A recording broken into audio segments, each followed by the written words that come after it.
হঠাৎ করেই বৈদ্যুতিক তার, সরঞ্জাম, পানির পাইপ, ট্যাঙ্ক, প্লাস্টিকের জিনিস, জামা কাপড়েও ধরছে আগুন, কিন্তু মিলছে না আগুনের সঠিক কারণ।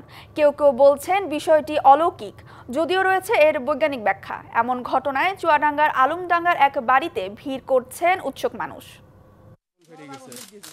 কখনো বৈদ্যুতিক সরঞ্জাম, কখনো পানির ট্যাঙ্ক, আবার কখনো প্লাস্টিকে হঠাৎই ধরে যাচ্ছে আগুন। প্রায় 6 মাস ধরে চুয়াডাঙ্গায় একটি বাড়ির বিভিন্ন জিনিসপত্র এভাবেই আগুনে পুড়ছে।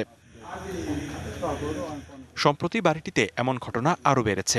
প্রতিবেশীরা বলছেন, প্রথমে বৈদ্যুতিক শর্ট সার্কিট থেকে আগুনের সূত্রপাত এমনটি ভেবে বিচ্ছিন্ন করা হয় বিদ্যুৎ সংযোগ, কিন্তু এরপরও ঘটছে একই ধরনের ঘটনা।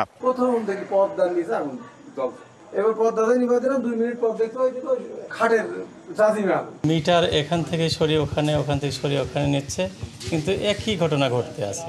গত বৃহস্পতিবার থেকে পর্দায় আগুন, এই আগুন নিভাচ্ছে, ওই ঘরে আগুন, ওই আগুন নিভাচ্ছে, এই ঘরে আগুন, তবে বিভিন্ন ঘরে আগুন চলতে আছে। কালার এক্সপার্ট, জর্জ স্যাপ এবং মাইল্ড অন হ্যান্ডস টেকনোলজি সমৃদ্ধ অরিক্স ক্রিস্টাল ওয়াশ আপনার আকস্মিক আগুন লাগার এমন খবর ছড়িয়ে পড়লে আলমডাঙ্গার ওই বাড়িতে ভিড় জমাচ্ছে উৎসুক মানুষ। এরা এখন পানি বাদে, কারেন্ট বাদে আর আগুনের মধ্যে এদের জীবন। হঠাৎ করে কি আপনার আগুন ধরে যেতে পারে বাসায়, বলেন? এটা একদম একটা অলৌকিক ঘটনা। এ ব্যাপারে রয়েছে বৈজ্ঞানিক ব্যাখ্যা, তবে ফায়ার সার্ভিস কর্মকর্তাদের কাছে এমন ঘটনা নজিরবিহীন। ভূপৃষ্ঠ থেকে পানির সাথে ফসফিন গ্যাস আসতে পারে, সেটা ফসফিন গ্যাস সরাসরি বাতাসের সাথে আগুন ধরে। এমনকি বাড়িতে যে বিভিন্ন ওয়ালে ধরছে, সেখানে যে সিমেন্ট ব্যবহার করা হয়েছে, সেই সিমেন্টে সাধারণত জিপসাম ব্যবহার করা হয়। এর সাথে ক্যালসিয়াম ফসফেট থাকে, সেই ক্যালসিয়াম ফসফেট থেকে ফসফোনিয়াম গ্যাস তৈরি হতে পারে।